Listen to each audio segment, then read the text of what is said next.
Start करते हैं। देखो अपना जो लास्ट टॉपिक बच रहा है ट्रैफिक मैनेजमेंट में, वो ट्रैफिक मैनेजर है। ठीक है, traffic manager basically DNS based load balancer होता है। ठीक है, डीएनएस बेस्ड लोड बैलेंसर का मतलब क्या है वो मैं बताऊंगा अभी। ट्रैफिक मैनेजर और एप्लीकेशन गेटवे और लोड बैलेंसर में डिफरेंस ये है कि जो मेरे एंड पॉइंट हैं जो हम बैकएंड पूल में ऐड करते हैं टारगेट रिडंडेंसी पर्पस के लिए, ठीक है, वर्चुअल मशीन, वर्चुअल सर्वर या वेब सर्वर जो भी आप बोलो, वो हम डिफरेंट रीजन के ऐड कर सकते हैं। लोड बैलेंसर और एप्लीकेशन गेटवे में था कि हम सेम रीजन में ही जो मेरे सर्वर होंगे, मतलब अगर मेरे को यूज करना है लोड बैलेंसिंग का फीचर तो हमें सेम रीजन में ही उन सर्वर को डिप्लॉय करना पड़ेगा। बट ट्रैफिक मैनेजर केस में ऐसा नहीं है। मेरा सर्वर, एक सर्वर मेरा ईस्ट यूएस में हो सकता है, दूसरा ऑस्ट्रेलिया सेंटर में भी हो सकता है, तो उन दोनों को मैं ट्रैफिक मैनेजर को मैं ऐड कर सकता हूँ। ट्रैफिक मैनेजर मेरा तीसरे रीजन में हो सकता है। ठीक है, तो इस टाइप से हम ऐड कर सकते हैं। तो अगर कोई आपसे पूछता है डीएनएस बेस्ड लोड बैलेंसर कौन सा होता है, तो traffic manager is a DNS based load balancer. ठीक है, डीएनएस बेस्ड लोड बैलेंसर का क्या मतलब है, या डीएनएस क्या होता है, या आई जो हम लोग यूआरएल है उसके बैकएंड में जो आईपी है ना, जैसे google.com है, तो अगर जब हम google.com डालते हैं और एक पेज खोल के आता है गूगल का, तो उसे हम बोलते हैं कि वो जो यूआरएल है वो रिजॉल्व हो रहा है। ठीक है, मतलब जो टर्म होता है यूज, उसमें हम क्या बोलेंगे कि अगर कोई भी यूआरएल है मेरा, ठीक है, उसको मैं एंटर मार रहा हूँ, उसे एक्सेस करना चाह रहा हूँ और उसका पेज खुल रहा है, तो उसका मतलब है कि वो रिजॉल्व हो रहा है। तो वो रिजॉल्व होने का मतलब यह है कि उसके जैसे ट्रैफिक फ्लो होता है ना, वैसे ही उस उसको रिजॉल्व होने के लिए एक पाथ फॉलो करना पड़ता है। तो वो पाथ क्या है ना, उस पर पहले हम डिस्कस कर लेते हैं, क्योंकि कभी कभी ये पूछ लेता है इंटरव्यू में कि अगर आपने एक gmail.com डाला तो वो कहाँ कहाँ जाएगा, कैसे कैसे फॉलो करेगा पाथ को, या कोई भी यूआरएल है उसका क्या ट्रैफिक का फ्लो रहता है। ठीक है, तो हम स्टार्ट करते हैं उससे।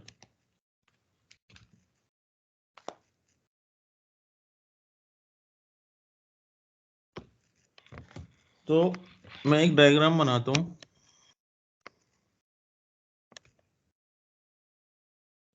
मानो मेरी कोई एक कंपनी है, ये है facebook.com।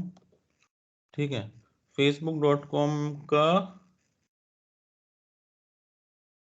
facebook.com होगी वो एक वेबसाइट, एक सर्वर पे होस्ट हो रही होगी, है ना, एक सर्वर होगा।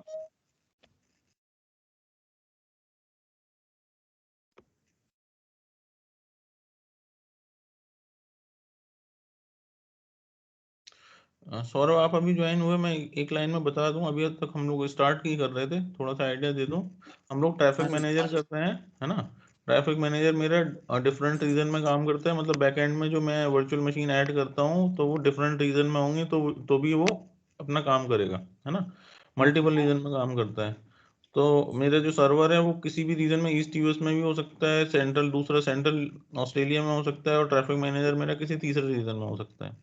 ठीक है, दूसरी चीज ट्रैफिक मैनेजर के लिए क्या है, traffic manager is a DNS based load balancer. DNS based load balancer का मतलब है कि हम एक यूआरएल के थ्रू उसे एक्सेस करते हैं, है ना। अभी जब प्रैक्टिकल करेंगे तो उसमें समझ में आएगा। तो डीएनएस बेस्ड लोड बैलेंसर के लिए मैं थोड़ा सा आपको ये भी आइडिया दे रहा हूँ यहाँ पे कि कोई भी वेबसाइट अगर जब हम एक्सेस करते हैं, उसमें एंटर करते हैं ना, तो जो पेज, वेब पेज खुलता है तो वो क्या क्या पाथ फॉलो करता है, जैसे मैंने कल बताया था। तो अभी मैंने ये बनाया है, मैंने कहा कि ये मेरी एक कंपनी है मेरी, facebook.com, फेसबुक है। ठीक है, फेसबुक जहाँ पे होस्ट, facebook.com जहाँ पे होस्ट हो रही है, वो एक वेब सर्वर होगा।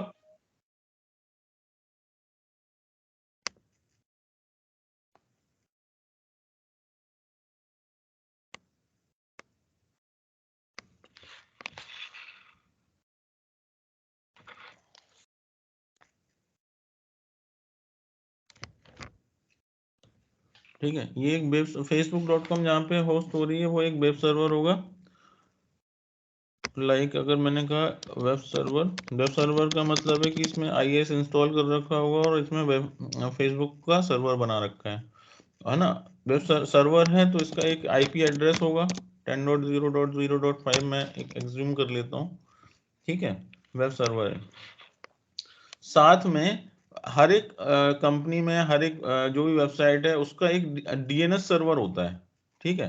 तो अगर मैं ये कहूँ कि यहाँ पे एक DNS सर्वर है इसी का, DNS सर्वर बेसिकली क्या करता है ना, अभी बता रहा हूँ। DNS सर्वर का काम है इसके IP के रिकॉर्ड को मेंटेन करना, ठीक है। DNS सर्वर का काम क्या है, जो ये वेब सर्वर है ना, इस वेब सर्वर का जो IP एड्रेस है लाइक facebook.com, ये यहाँ पे मेंटेन करेगा कि facebook.com एक वेबसाइट है जिसका IP क्या है 10.0.0.5, ये काम है। और DNS सर्वर है तो उसका भी एक IP होगा, लाइक मान लिया मैंने कहा कि 10.0.0.6, ठीक है।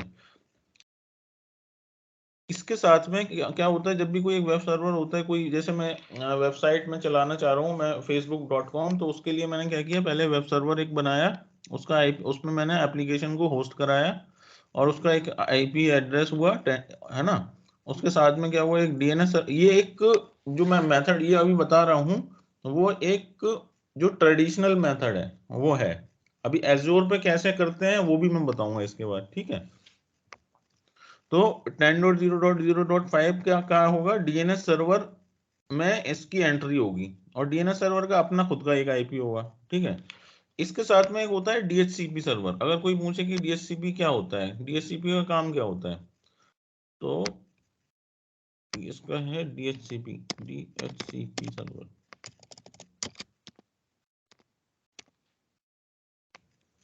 ठीक है। DHCP सर्वर का काम क्या है कि मैं एक यूजर हूं, ठीक है।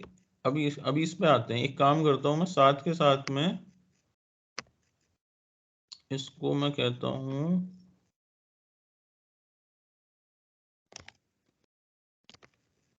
एक मेरी साथ में है एक google.com भी है, ठीक है। लाइक मेरी एक कंपनी है गूगल, ठीक है। उसका जो IP है वो है मेरा, मैंने कह दिया 20 कर दिया, लाइक मैंने यहाँ पे कर दिया 10 की जगह 20।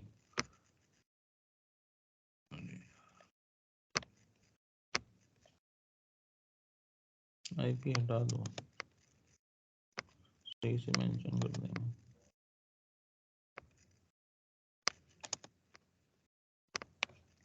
मैंने कहा कि गूगल का जो IP एड्रेस है ना, वेब सर्वर जहाँ पे होस्ट है उसका है 20.5, और इसका जो DNS सर्वर है इसका भी DNS सर्वर होगा जिसमें कि वो google.com की एंट्री करेगा 10.0 और 20.0.5, और ये यहाँ पे हो गया मेरा।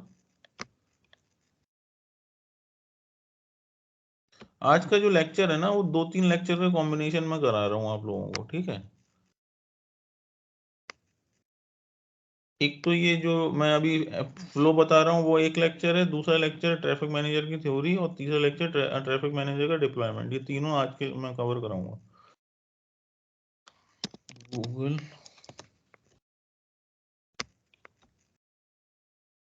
तो ट्रैफिक मैनेजमेंट का पूरा मॉड्यूल आपको कंप्लीट हो जाएगा।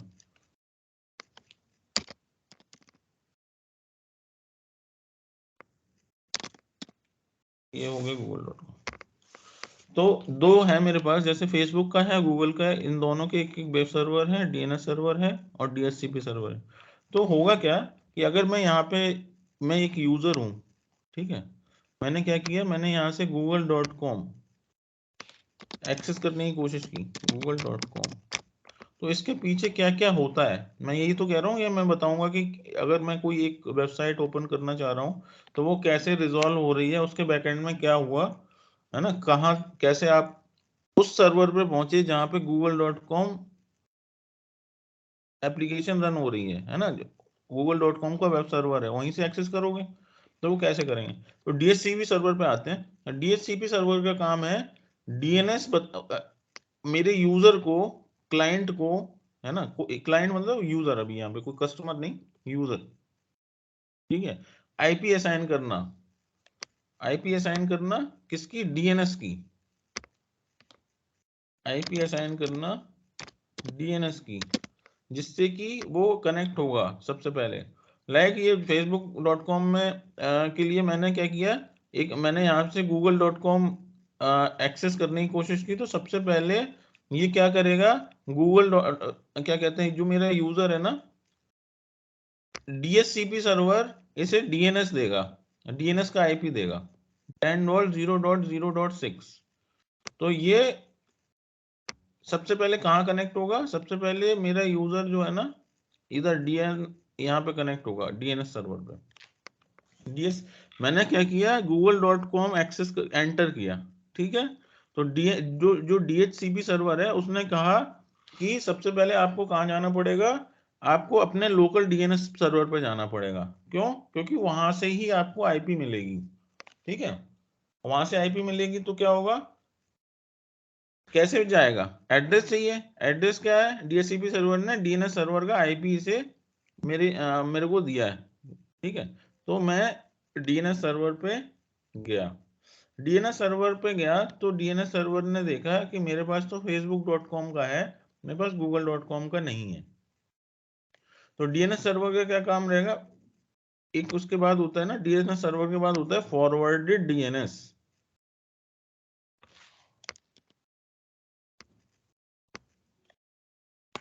इसे थोड़ा सा दूर बना लेते हैं,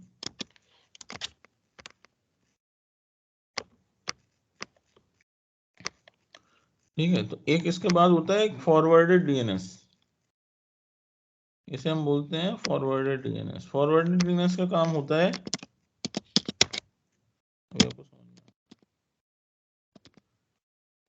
अभी यहाँ तक क्लियर है? जी सर, क्लियर। ठीक है, अभी कुछ भी नहीं किया है, अभी डीएचसीपी सर्वर ने केवल अपने लोकल डीएनएस पे भेजा है ना, लोकल डीएनएस पे भेजा। तो डीएनएस ने कहा अरे मैं तो डीएनएस सर्वर हूँ, किसका हूँ, मैं फेसबुक का हूँ, मेरे पास थोड़ी ना आईपी है इसकी। तो क्या कहा, डीएनएस सर्वर ने इस क्वेरी को राउट किया फॉरवर्डेड डीएनएस के पास में, ठीक है। फॉरवर्डेड डीएनएस का काम है कि इस जो ये जो डीएनएस, इस डीएनएस सर्वर के पास जितनी भी रिक्वेस्ट आ रही हैं, या अदर डीएनएस के पास, डीएनएस सर्वर पर जितनी रिक्वेस्ट आ रही है, इसके पास एक कैशे मेमोरी होती है, ठीक है, एक कैशे मेमोरी होती है। वो इसमें अदर डीएनएस, अदर जो वेब सर्वर है ना, उसके आईपी एड्रेस को यहाँ पे रखता है। तो इसने क्या किया, जब फॉरवर्ड, इसने कहा कि डीएनएस सर्वर ने ये बोला कि यार मेरे पास तो नहीं है इसका आईपी google.com का। फॉरवर्ड डीएनएस से पूछा कि तुम्हारे पास है क्या, तो फॉरवर्ड डीएनएस ने क्या किया, अपने कैशे मेमोरी में चेक किया, कैशे मेमोरी में चेक, ये पहली बार कोई भी यूजर कर रहा है ना, तब का फ्लो बता रहा हूँ, है ना, दोबारा करेगा तो क्या होगा ये भी बताऊंगा। तो जब इसके बाद पहली बार रिक्वेस्ट आई, अरे google.com का तो मेरे पास एड्रेस यहाँ पे एंट्री में नहीं है ना, यहाँ पे नहीं है, ये अदर एड्रेसेस हैं बट google.com का नहीं है। तो क्या होगा, नेक्स्ट जो पिक्चर में आता है, यहाँ पे क्या होता है, एक रूट इंट होता है, रूट इंट। रूट इंट में अगर उसने पूछा, अगर रूट इंट के पास,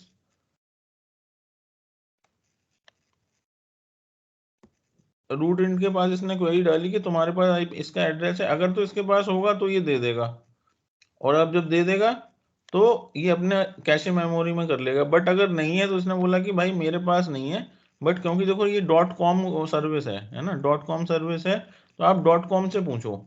तो .com की सर्विस एक अलग रहती है।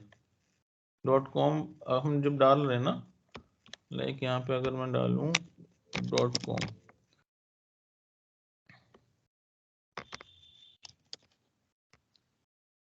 ठीक है, तो इसने कहा ठीक है कोई बात नहीं, मैं .com से पूछ लेता हूँ। तो .com के पास गया मेरा फॉरवर्डेड डीएनएस, .com से ये पूछेगा। .com से जब इसने पूछा तो इसने कहा कि हाँ, मैं, क्योंकि ये google.com है, मैं इसका क्या कर सकता हूँ, मैं इसके डीएनएस सर्वर को, डीएनएस सर्वर तक आपको आपको पहुंचा सकता हूँ। जैसे 10 डॉट डीएनएस सर्वर हो गया ये, जैसे 20.0.0.6, ठीक है। तो उसने कहा ठीक है डीएनएस सर्वर का आईपी बताओ। तो इसने .com ने क्या किया, .com के पास किसका जितने भी .com सर्विसेज हैं जैसे google.com या अदर .com, उसने .com google.com के लिए जो डीएनएस सर्वर था उसका जो आईपी था इसने इसे यहाँ पे दे दिया कि भाई इससे बात करो, क्योंकि डीएनएस सर्वर के पास ही उसके वेब सर्वर की एंट्री होगी। ठीक है, तो इसने 10 ये दे दिया। जैसे ही इसे ये फॉरवर्डेड डीएनएस मिला, इसने क्या किया, इसने कांटेक्ट उस सर्वर को किया, डीएनएस सर्वर को, कि भाई मेरे को google.com का google.com का आईपी एड्रेस चाहिए। तो क्योंकि google.com का आईपी एड्रेस का ही ये डीएनएस सर्वर है, तो इसके पास ये 20.0.0.5 था। इसने क्या किया 20. उसने कहा कि भाई ये आईपी एड्रेस है ना, तो इसने 20.0.0.5 इसने कहा कि ये है आईपी एड्रेस। जैसे ही इसे आईपी मिला, इसने सबसे पहला काम तो किया कि अपने कैशे में इसे स्टोर कर लिया 20.0.0.5 को। ठीक है, यहाँ पे अपने कैशे में इसे डाल लिया 20.0.0.4, और साथ के साथ में सीधे यूजर को, ठीक है, साथ के साथ में डायरेक्ट यूजर को इसमें नहीं देगा ये। ठीक है, डायरेक्ट यूजर को बोल दिया कि आपको कनेक्ट कहाँ होना है 20.0.0.4 को। जैसे ही इसे यहाँ पे आईपी मिला, वैसे ही मेरी वेबसाइट google.com ओपन होगी। ठीक है, अब नेक्स्ट टाइम जब मैं google.com डालूंगा तो क्या होगा, ये कहाँ जाएगा, डीएनएस के पास, रिक्वेस्ट डीएनएस फॉरवर्ड डीएनएस के पास जाएगा। फॉरवर्ड डीएनएस अपने कैशे मेमोरी में देखेगा कि क्या google.com के रेस्पेक्ट में मेरे पास कोई आईपी है, एंट्री है। वो कहेगा हाँ मेरे पास एंट्री है, तो ना वो रूट एंड के पास जाएगा, ना .com के पास जाएगा, ना इधर जाएगा, वो डायरेक्ट आईपी यहाँ पे इसे दे देगा और वो एक्सेस होने लगेगी। ठीक है, एक बार दोबारा से रिवाइज करते हैं क्या प्रोसेस था, कैसा फ्लो है। मैंने google.com डाला। ठीक है, कोई पूछता है कि गूगल अगर कोई आईपी रिजॉल्व हो रही, सॉरी कोई यूआरएल रिजॉल्व हो रहा है तो उसके पीछे क्या क्या प्रोसेस है या कैसा फ्लो रहता है जब भी हम कोई यूआरएल को एक्सेस करते हैं। ठीक है, तो उससे कहना है कि उस यूआरएल को जो हम एक्सेस करेंगे उसका एक डीएनएस सर्वर होगा, और वो यूआरएल कहीं पे होस्ट हो रहा होगा, है ना, वो सर्वर पे होस्ट हो रहा होगा। तो मैं उसका यूआरएल डालूंगा तो मेरा जो डीएचसीपी सर्वर होगा वो मेरे डीएनएस तक मेरे को भेजेगा। मेरा डीएनएस चेक करेगा कि ये कौन सा यूआरएल है। यूआरएल क्या कहते हैं, अगर उसके पास उसकी एंट्री नहीं होगी तो वो फॉरवर्डेड डीएनएस के पास क्वेरी भेजेगा। फॉरवर्ड डीएनएस अपने कैशे मेमोरी में देखेगा कि कैशे मेमोरी में वो एंट्री पड़ी है क्या, उसके रेस्पेक्ट में आईपी है क्या। अगर नहीं है तो वो रूट एंड से पूछेगा, रूट एंड बोलेगा नहीं है, रूट एंड वो फिर .com के पास जाएगा, क्योंकि एक .com सर्विस है। .com उसको मेरा मैं जो आईपी यूआरएल एक्सेस कर रहा हूँ उसके वेब सर्वर के डीएनएस सर्वर पे मेरे को राउट करेगा, आईपी को देगा। मैं तो फॉरवर्ड डीएनएस फिर उस डीएनएस सर्वर के पास जाके उस जो यूआरएल है उसका वेब सर्वर का आईपी वहां से डीएनएस सर्वर देगा, और उस वो फॉरवर्ड डीएनएस अपने कैशे मेमोरी में उसकी एंट्री करने के बाद यूजर को वो आईपी दे देगा, जिससे कि वो एक्सेस हो जाएगा, मेरा यूआरएल रिजॉल्व हो जाएगा। ये प्रोसेस रहता है मेरा किसी भी यूआरएल को जब हम एक्सेस करते हैं तो बैकएंड में ये चलता है, ये ट्रेडिशनल मेथड है। ठीक है, ये समझ में आया राहुल?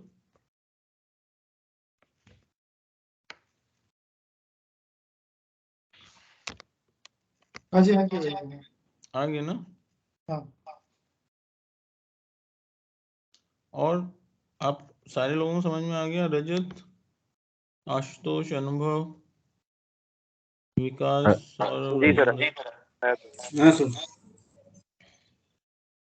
ठीक है, तो एक ये जनरल आइडिया है, कोई मतलब ऐसा नहीं है कि ये पूछा ही जाता है क्वेश्चन, बट हाँ आपको पता होना चाहिए जब आप इसमें जा रहे हो इस फील्ड में कि इसमें क्या बेसिकली क्या क्या होते हैं, कौन कौन से सर्वर होते हैं, क्योंकि ये टर्म बहुत यूज होते हैं हम लोगों के यहाँ। ठीक है, इसे ध्यान में रखो। अभी नेक्स्ट क्या है, नेक्स्ट इसी चीज को जब मैं बात करता हूँ कि एज्योर पे करना है। ठीक है, उसका क्या प्रोसेस है? ये तो वेब सर्वर है, ऑन प्रिम में ये सारी चीजें ना ऑन प्रिम में हो रही हैं, है ना। डीएनएस सर्वर एक है, वेब सर्वर है, डीएचसीपी सर्वर है, ये स्पेसली होगी, फॉरवर्ड डीएनएस है। तो पहले जो वेबसाइट्स मेरी ट्रेडिशनल आईटी पे चल रही हैं उनका वर्कफ्लो ये है, अगर मेरे को एज्योर में यही काम करवाना है तो कैसे होगा? ठीक है, अगर मैं चाहूँ कि मैंने एक वर्चुअल मशीन बनाई जिसका आईपी है मेरा 10.0.0.5,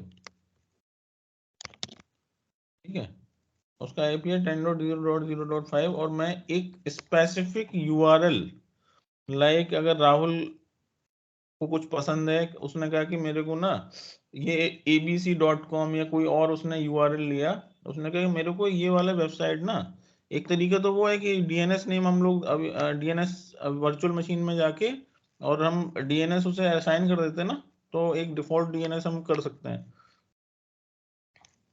बट मेरे को एक स्पेसिफिक यूआरएल अगर चाहिए तो वो कैसे होगा, है ना। लोड बैलेंसर है, लोड बैलेंसर की अब मान लो कि आपके पास 2 सर्वर हैं, है ना।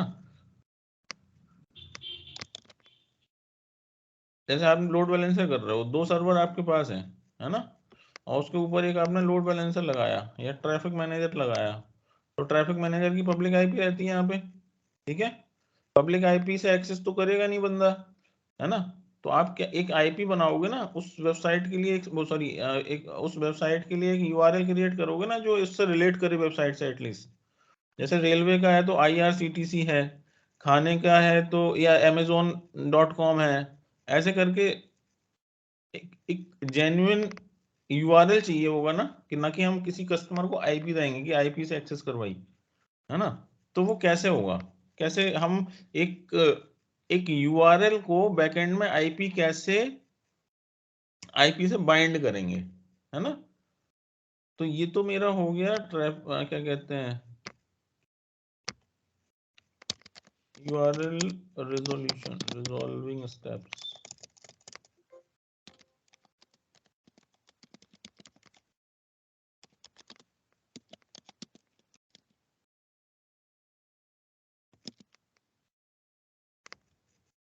अब मैं एक दूसरा पे आता हूँ, इसी के आगे ओपन करो।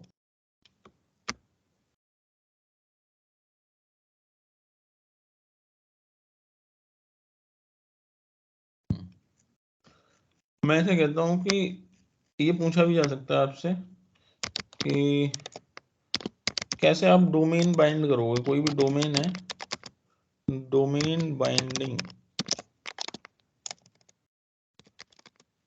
With IP address. Domain binding मतलब मेरा कोई abc.com डोमेन है और मेरे को किसी आईपी एड्रेस से जो मेरा वेब सर्वर है उससे मेरे को वो अटैच करना है।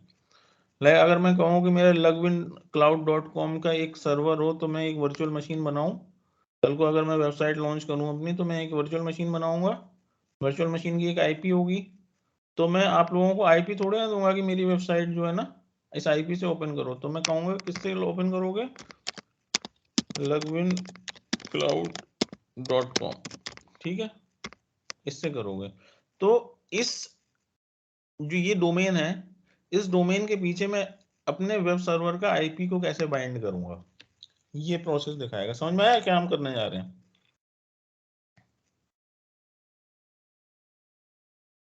हाँ जी, हाँ जी, ठीक है, तो देखो इसमें मैं डायग्राम से समझा देता हूँ। देखो जैसे है ना, एजोर पोर्टल पे हम जाएंगे डीएनएस जोन पे, ठीक है। डीएनएस जोन हम एक क्रिएट करेंगे, जैसे हम वर्चुअल मशीन क्रिएट करते हैं, अदर रिसोर्स क्रिएट करते हैं, ऐसे ही हम सर्च करेंगे डीएनएस जोन, और हम क्या करेंगे, एक डीएनएस जोन क्रिएट करेंगे।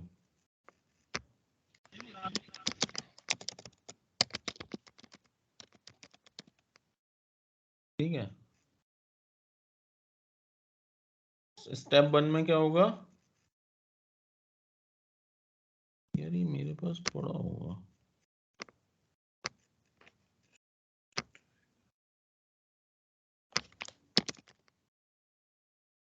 हाँ ठीक है, दोबारा नहीं बनाना पड़ेगा। देखो यहाँ पे मैं समझा देता हूँ आपको। एक डीएनएस जोन हम लोग क्रिएट करेंगे, है ना। स्टेप 1 मेरा रहेगा, स्टेप बाय स्टेप देखना। स्टेप 1 होगा, मैं क्या करूंगा, डीएनएस जोन सेलेक्ट करूंगा, जैसे मैं करता जाता हूँ यहाँ पे डीएनएस जोन,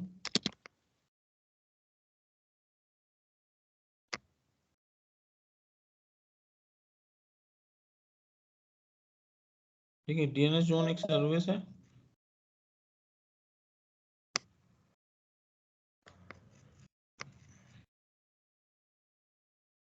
ठीक है। यहाँ से क्या करूंगा मैं, क्रिएट डीएनएस जोन, चाहे मैं यहाँ से कर दूं चाहे मैं यहाँ से कर दूं, मैं यहाँ से कर देता हूँ क्रिएट डीएनएस जोन। पहले स्टेप मेरा क्या है, क्रिएट डीएनएस जोन। तो क्रिएट डीएनएस जोन में क्या आएगा, मैं रिसोर्स ग्रुप दूंगा, डोमेन नेम दूंगा, which to be IP mapped with the which to be mapped with IP, ठीक है। कैसे, मैंने क्या किया, मैंने सब्सक्रिप्शन वगैरह दिया, रिसोर्स ग्रुप दे दिया उसे, मैंने दे दिया आरजी, मेरे पास पड़ा हुआ है अभी। नेम मेरे को किससे कराना है, logwinCloud.com, समझ में आया। यहाँ पे मैंने वो नेम दे दिया जिससे मेरे को एक्सेस कराना है ना। मैं आपको जो यूजर एंड पे यूआरएल डोमेन दे रहा हूँ, वो क्या दे रहा हूँ, ये दे रहा हूँ, ना कि मैं वो आईपी दे रहा हूँ, ठीक है। ये मेरा रिसोर्स ग्रुप उसमें है, तो इसमें कुछ नहीं करना है डीएनएस जोन में, केवल रिसोर्स नेम देना है, आरजी नेम देना है, और मेरे को जो डोमेन देना है फ्रंट एंड पे यूजर को, वो दे देना है, ठीक है। तो ये हो गया मेरा स्टेप 1।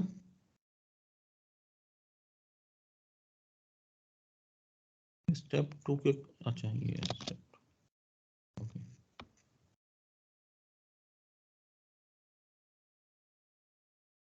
तो जब हम डीएनएस जोन क्रिएट करते हैं तो क्या होता है ना, नेम सर्वर को दिखाता है। नेम सर्वर का यूज कहाँ होता है मैं बताऊंगा आपको भी। वैलिडेशन फर्स्ट, देखो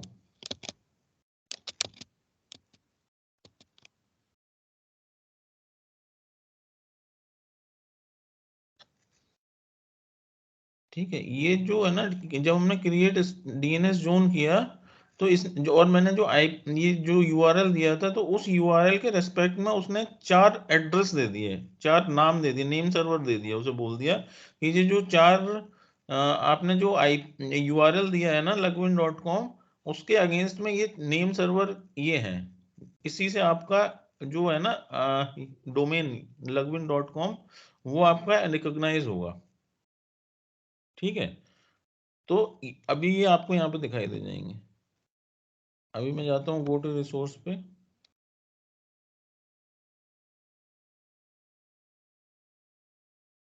ठीक है। ये रहे नेम सर्वर 1 2 3 4, ठीक है, नेम सर्वर। अब एक होता है मेरा, ये हो गया, इतना हो गया, स्टेप 1 और स्टेप 2 हो गया। ये स्टेप 3 क्या होगा, स्टेप 3, देखो जब भी हम कोई वेब सर्विस लेते हैं, है ना, तो जो वेब सर्विस प्रोवाइडर है ना, ये डोमेन प्रोवाइडर, उनसे हम लेते हैं, उनके थ्रू हम ये क्या कहते हैं, राउटिंग करा सकते हैं। तो अब जैसे godaddy.com है ना, तो godaddy.com में मेरे को ये रजिस्टर करना पड़ेगा, रजिस्ट्रार अकाउंट मेरे को लेना पड़ेगा। हर एक कोई भी वेबसाइट होगी उसका एक रजिस्ट्रार जरूर होगा। आपको दिखाता हूँ, आपने godaddy.com का बहुत सारा आपने ऐड वगैरह भी देख रखा होगा, डोमेन नेम वेबसाइट्स वगैरह, ये आपको ना डोमेन नेम वगैरह देता है। तो इसमें मेरा लॉगिन है क्या,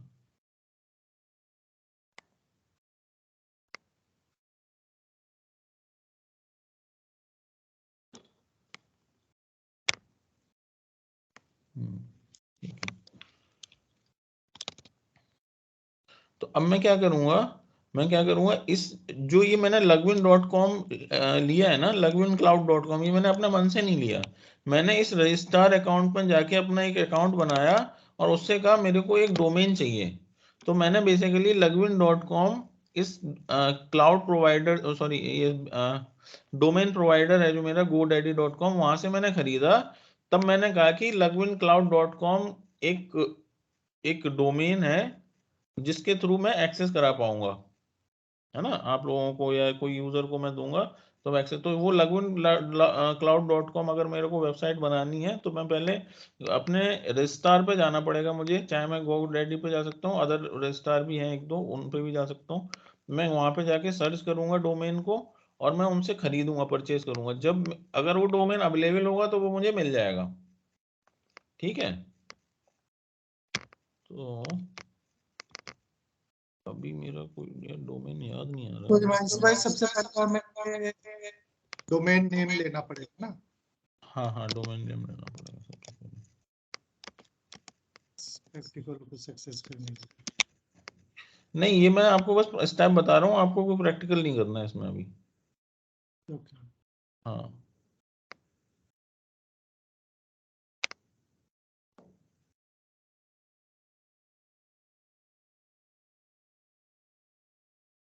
जैसे मेरा ये डोमेन नेम है यार, मेरा डोमेन नेम पता नहीं, याद नहीं आ रहा है अभी। ये जैसे मैंने दीक्षित डाला ना, तो ये दिखा रहा है ये डोमेन अवेलेबल है ना। आप इसे खरीद सकते हो। .com थोड़ा महंगा होता है, बाकी सस्ते भी होते हैं, बाकी अदर बहुत सारे हैं कोई जो आप ले सकते हो। मैं अभी अपने अकाउंट पे जाके ट्राई करता हूँ।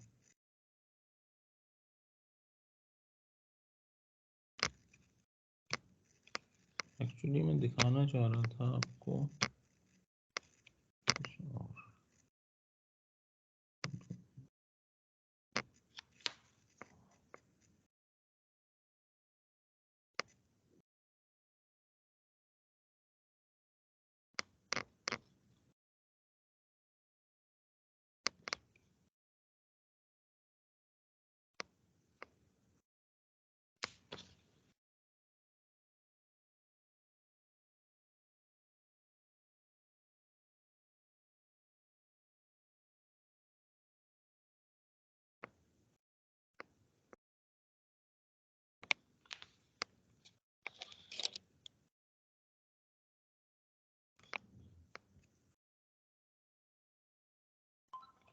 कोई बात नहीं, इसमें मिल रहा है। ठीक है, तो बेसिकली जब मेरा एक डोमेन नेम होगा तो मैं उसके अंदर जब क्लिक कर, उस डोमेन नेम मेरा यहाँ पे शो हो रहा होगा। अभी हो सकता है वो एक्सपायर हो गया है, पता नहीं दिख क्यों नहीं रहा है मेरे को, है ना। तो मैं उस पर जब क्लिक करूंगा तो मेरे पास एक ऑप्शन, मैं उसके बाद क्या है ना, साइड में है ना, यहाँ पे जैसे मेरा डोमेन नेम आ गया तो मेरा वाला पेज ओपन हो जाएगा। वहां पे साइड में क्या होगा, साइड में DNS करके होगा, है ना। मैं DNS पे क्लिक करूंगा, फिर मैनेज जोन पे जाऊंगा और फिर नेम सर्वर पे जाऊंगा। तो जब मैं ये वाले नेम सर्वर में कॉपी करके यहाँ पे पेस्ट कर दूंगा। ठीक है, देखो समझना, प्रोसेस बहुत इजी है। मेरे को मेरे जो मैंने यहाँ पे रजिस्ट्रार अकाउंट दिया था, रजिस्ट्रार से मैंने क्या खरीदा, मैंने खरीदा लगविन.com कर दो चलो। लगविन.com मैंने खरीदा। मैं चाहता हूँ कि मेरा जो वेब सर्वर, मैंने वेबसाइट बनाई है जो वेब सर्वर पर होस्ट हो रही है, वो उसकी IP से ना खुल के लगविन.com से खुले। तो मैं रजिस्ट्रार के पास गया, रजिस्ट्रार से मैंने लगविन.com खरीदा। मैं DNS सब स्टेप 1 पे आ गया अपने।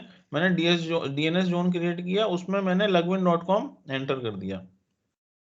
लगविन.com जब एंटर किया DNS जोन ने, तो DNS जोन ने क्या किया, मेरे उस लगविन.com को, है ना, लगविन.com के अगेंस्ट में मेरे को 4 नेम सर्वर दे दिए। वो 4 नेम सर्वर मैं कॉपी करूंगा और यहाँ पे जाके फिर से अपने अपने उसमें आके ना DNS में जाके उनकी एंट्री कर दूंगा और इसे कर दूंगा सेव।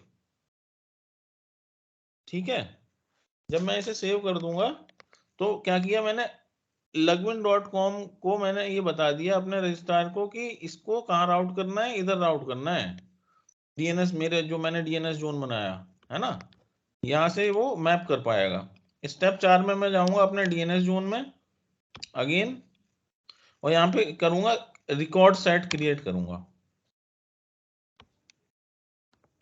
ठीक है, रिकॉर्ड सेट में मैं क्या करूंगा, रिकॉर्ड सेट में वही करूंगा, लगविन अपना नाम दे दूंगा यहाँ पे। ठीक है, लगविनक्लाउड.com दे दूंगा।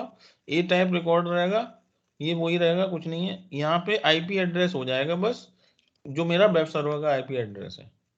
ठीक है, जैसे ही मेरा ये वेब सर्वर का IP एड्रेस होगा तो क्या होगा, अब क्या होगा कि जब भी कोई यूजर login.com एक्सेस करेगा तो login.com कहाँ जाएगा? मेरे रजिस्ट्रार के पास जाएगा, मेरे डीएनएस में रजिस्ट्रार चेक करेगा कि मेरे डीएनएस में नेम सर्वर कौन से हैं। नेम सर्वर वो मिलेगा यहाँ वाले, इस वाले डीएनएस जोन पे, इस वाले डीएनएस जोन में जाएगा। डीएनएस जोन में जाके वो चेक करेगा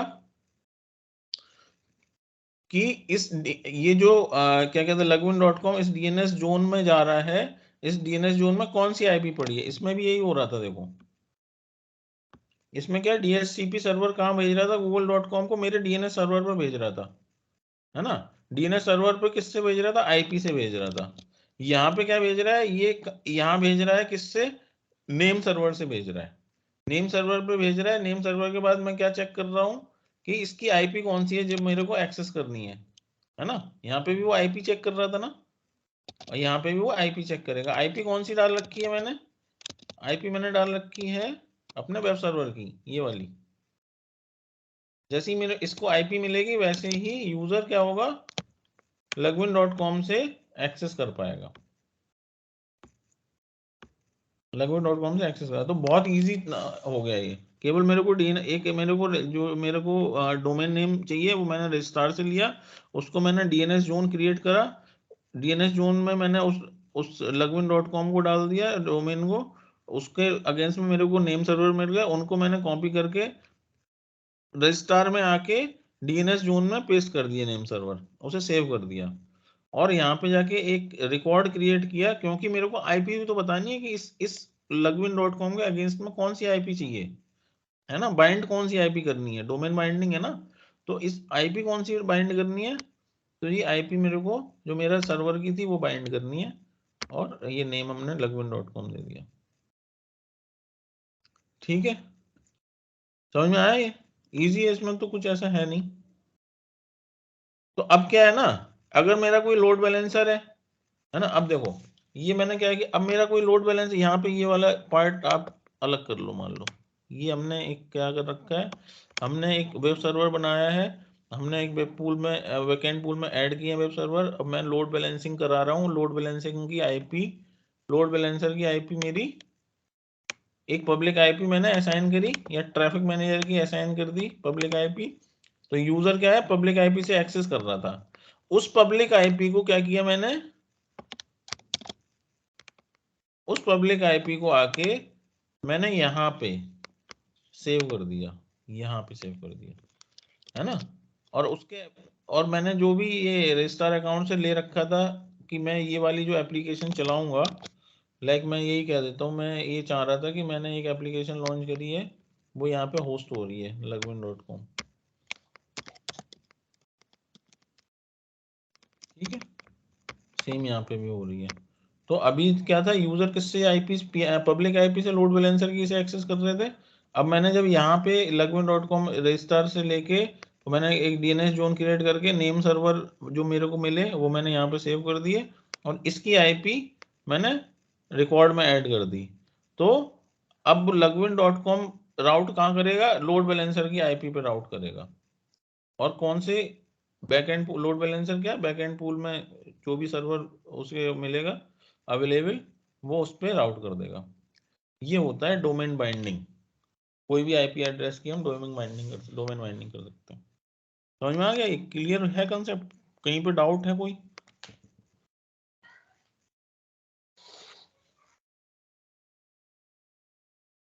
समझ में आया कि ऊपर से चला गया?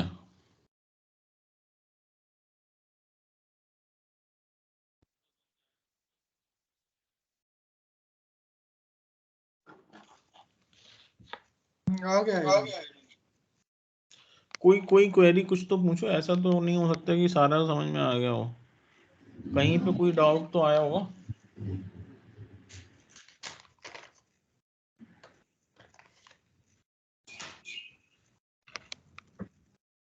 किसी को कोई डाउट नहीं है?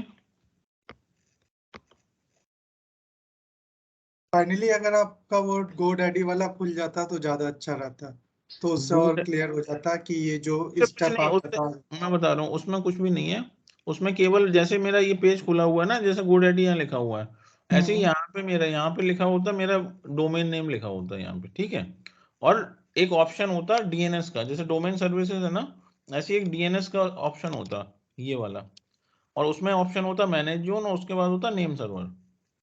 बस 4 ही होते हैं, तो इनको कॉपी करके एक एक करके मैं यहाँ पे पेस्ट कर देता, बस इतना है। हाँ ये सब तो क्लियर है। बस यहीं पे जाके अब ये मान लो कि मैं डोमेन सर्विस पे, यहाँ पे दिख रहा है ना ऑप्शन, ऐसे ही डीएनएस का ऑप्शन दिखता, मैनेज जोन का दिखता, और फिर नेम सर्वर का दिखता। तो मैं यहाँ पे जाता, डीएनएस उस पे जाता, नेम सर्वर पे जाता, और वहां पे सेव कर देता, बस इतना है।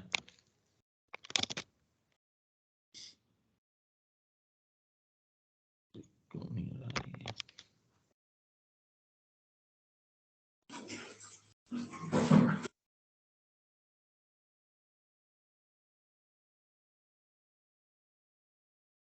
चलो।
देखो फिर से मैं दिखाता हूँ, ये रहे। मैं कहाँ गया, मैं अपने अकाउंट पे गया, ठीक है, डोमेन पे गया, है ना, ये वाला है मेरा domain, Dikshit cloud dot XYZ, ठीक है। इसमें मैंने क्या करा था, है ना, मैनेज डीएनएस पे गया, फिर मैनेज डीएनएस पे गया, ठीक है। मैनेज जोन की जगह मैनेज डीएनएस है, मैनेज डीएनएस पे गया, ठीक है। डी उसके नीचे मैं गया नेम सर्वर पे, ठीक है। अभी यहाँ पे क्या है, name server change, edit name server, है ना, connect to my domain to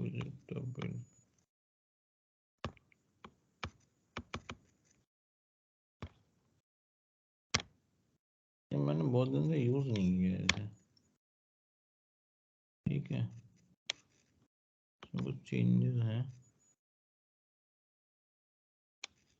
edit name server, अच्छा ठीक है। इसमें कुछ connect my domain to website, यार मैं मेरे को इसको ना तो कुछ और एक्सेस लेने पड़ेंगे इसके लिए, पैसे वैसे ना कट जाए यार।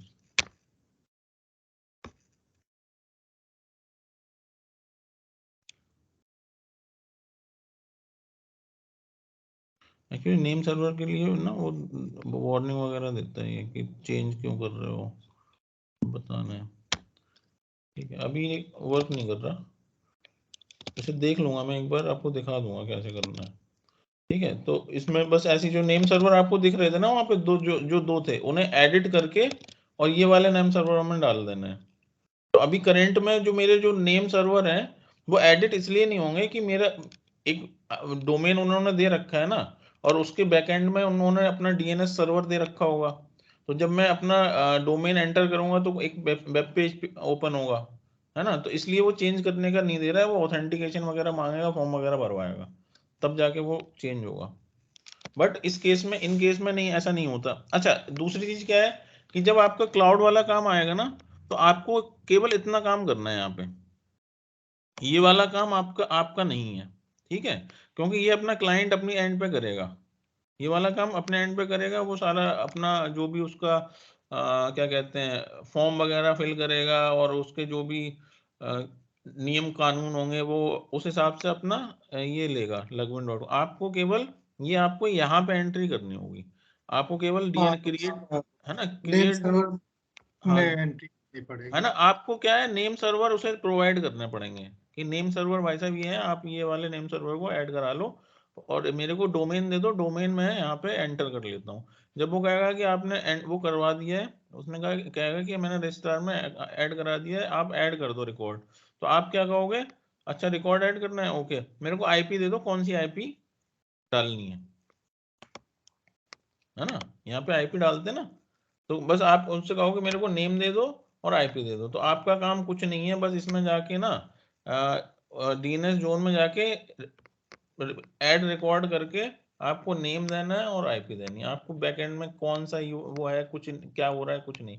टाइम टू लिव ये भी दे देना है ना, टीटीएल की लिमिट भी। ये 3 चीजें आपको दी जाएंगी, बस आपको कुछ नहीं करना आके, है ना। आपके पास मैसेज आएगा या आपके पास टिकट आएगा कि kindly add a record set in this zone, है ना। जो जोन है ना उसमें ऐड कर दो record set with name this and IP this, इतना आपके पास टिकट आएगा। तो आप क्या करोगे, उस डीएनएस जोन में जाओगे, उस नेम, जो नेम वो देगा वो यहाँ पे डालोगे और आईपी देगा यहाँ पे डालोगे, ओके कर दोगे, उसे बता दोगे भाई साहब ऐड कर दिया, देख लो आपका चलने लगा।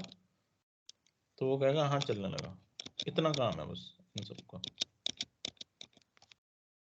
ठीक है।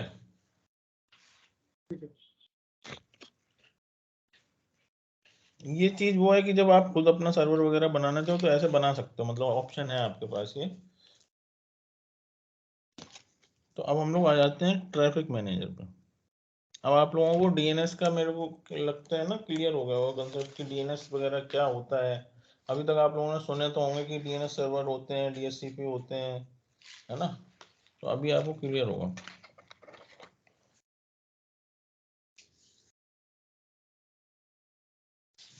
डीएनएस, अब आ जाते हैं हम लोग ट्रैफिक मैनेजर में।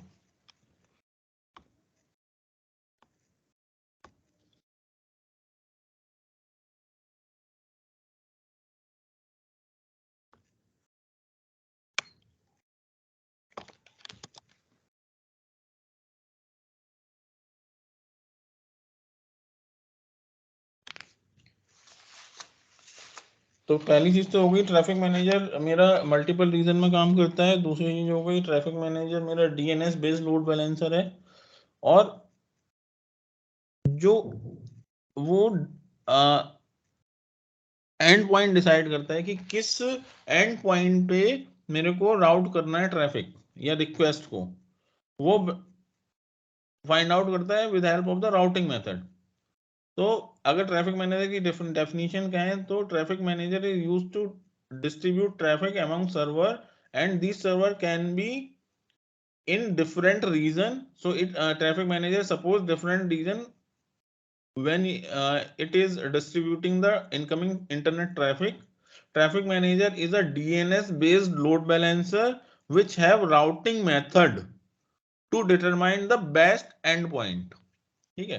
ट्रैफिक मैनेजर क्या होता है ना, ट्रैफिक मैनेजर में राउटिंग मेथड होते हैं, और as per the routing method there are 6 type of traffic manager we can create, है ना। अगर कोई पूछता है कि ट्रैफिक मैनेजर में कितने राउटिंग मेथड होते हैं, तो बोलना कि 6 राउटिंग मेथड होते हैं। We can configure 6 routing method to identify the best end point, ठीक है। तो मैं एक फिगर बना लेता हूँ इसका। मैं ये कहता हूँ कि मेरा एक एंड पॉइंट है ये, और एक है सर्वर। ये एंड पॉइंट का मतलब वही बैक एंड पोल में जो सर्वर हम ऐड करते हैं, VM1, ये मेरी है VM2, ठीक है। ये मेरी हो सकती है, ये मेरी हो सकती है, मान लो ये डिफरेंट रीजन में भी हो सकती है ना। तो ये मान लो मेरी ये सेंट्रल,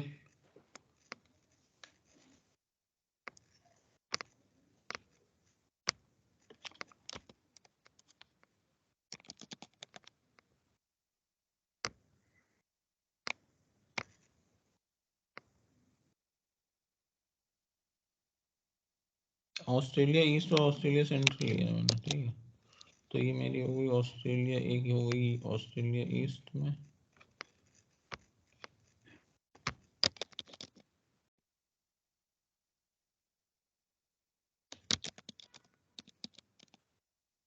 और ये मेरी हो गई ऑस्ट्रेलिया सेंट्रल में।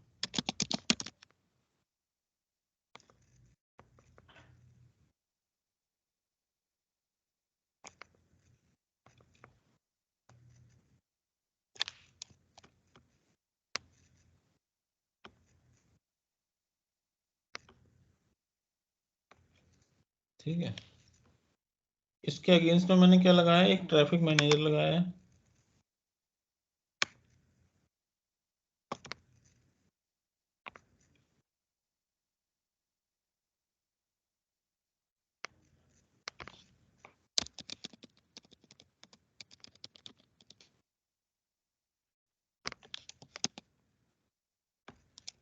लोड बैलेंसर की जगह मैंने क्या लगाया, ट्रैफिक मैनेजर। ठीक है, ट्रैफिक मैनेजर के पहले क्या होगा, एक डीएनएस सर्वर होगा।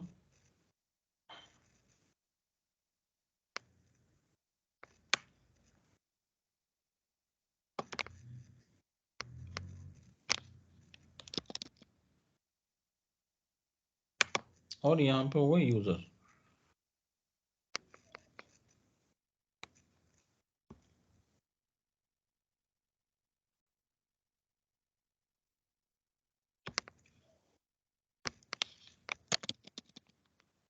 यूजर मैंने कहा कि login.com एक्सेस करना चाह रहा है। ठीक है, login.com डालेगा और मेरा जो है ना ये बैकएंड पूल है, एंड पॉइंट्स है ना मेरे, वो ये है। बैकएंड पूल वगैरह इसमें नहीं होता कुछ, इसमें डायरेक्ट आप ऐड कर सकते हो। ठीक है, तो मेरे ये दो एंड पॉइंट हैं और यहाँ पे मेरी वेबसाइट जो है ना वो login.com होस्ट हो रही है दोनों सर्वर पे। ठीक है, दोनों आइडेंटिकल सर्वर हैं, दोनों पे मेरी वेबसाइट, सेम वेबसाइट ओपन हो रही है। तो क्या होगा, login.com यूजर ने एंटर करा, तो login.com एंटर करा तो रिक्वेस्ट कर जाएगी डीएनएस सर्वर के पास जाएगी। ठीक है, डीएनएस सर्वर डायरेक्ट कोई आईपी नहीं देगा, डीएनएस सर्वर ट्रैफिक मैनेजर के पास जाएगा और traffic manager as per the routing method, routing method कौन कौन से होते हैं, पहला राउटिंग मेथड है प्रायोरिटी। पूछ लेते हैं कि प्रायोरिटी कितने राउटिंग मेथड है और कैसे वर्क करते हैं। दूसरा है परफॉर्मेंस,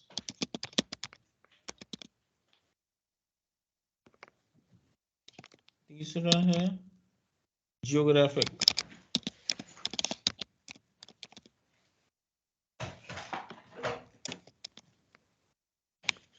चौथा है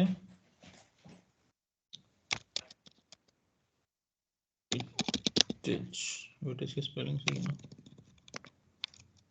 WEIGHTED, हाँ ठीक है, वेटेज। पांचवा है मल्टी वैल्यू,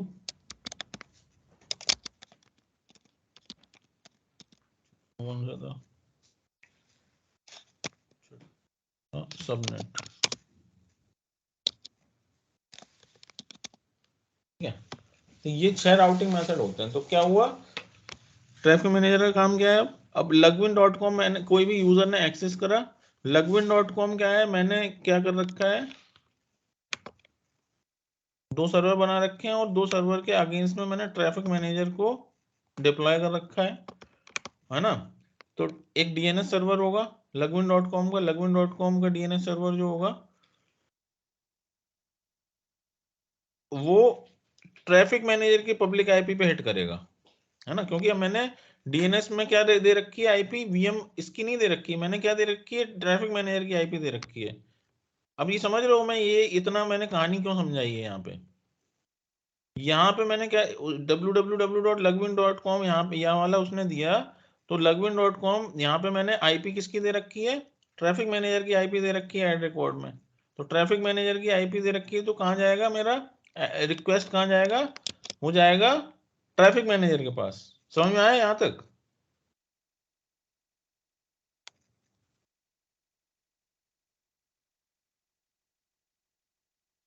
यार बहुत इजी है ट्रैफिक मैनेजर में, बस मैं ये चाह रहा था कि कंसेप्ट आपको बिल्कुल क्लियर हो, नहीं मैं आपको केवल थ्योरी बता सकता था कि 6 टाइप के होते हैं और ऐसे ऐसे होते हैं, डीएनएस इनएस कोई वो नहीं कंसेप्ट ना बताऊं। समझ में आया कि नहीं आया? ये आया सर, आ गया, है ना। मैंने ये वाले जो स्टेप मैं अभी बताने जा रहा हूँ ना कि login.com डीएनएस पे जाएगा और डीएनएस कैसे ट्रैफिक मैनेजर हो जाएगा, ये क्वेरी आप लोग पूछोगे, इस वजह से पहले से, इसलिए मैंने ये सारी चीजें बताई हैं आपको, ये वाला कंसेप्ट। इसके पहले मैं आपको ये वाला बताना जरूरी था कि आपको ये जब क्लियर होगा तो एज्योर पे कैसे काम करता है, तब आपको समझ में आएगा कि एक्चुअल में क्या हो रहा है ना। तो अब क्या है, अब कुछ नहीं बचा ट्रैफिक मैनेजर में, है ना। यूजर ने क्या किया, लगविन.com एक्सेस किया, लगविन.com की जो क्वेरी गई वो डीएनएस के पास गई, डीएनएस ने देखा आईपी का की है, आईपी मेरे ट्रैफिक मैनेजर की है, तो ट्रैफिक मैनेजर के पास ये क्वेरी आई इसके पास, ठीक है। ट्रैफिक मैनेजर के पास क्वेरी है, depend on the routing method used while deploying the traffic manager, जो आपने राउटिंग मेथड यूज किया होगा उसके बेसिस पे वो एंड पॉइंट सेलेक्ट करेगा, वर्चुअल मशीन 1 पे डालना है या वर्चुअल मशीन 2 पे डालना है ना। तो अलग अलग राउटिंग मेथड जो है ना वो कैसे काम करते हैं वो हम डिस्कस करेंगे।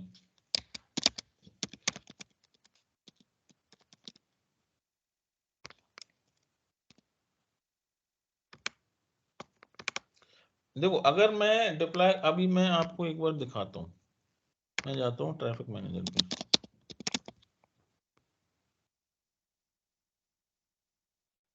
ट्रैफिक, ठीक है, ट्रैफिक मैनेजर प्रोफाइल्स, ठीक है, ट्रैफिक मैनेजर प्रोफाइल। अब आ जाओ क्रिएट,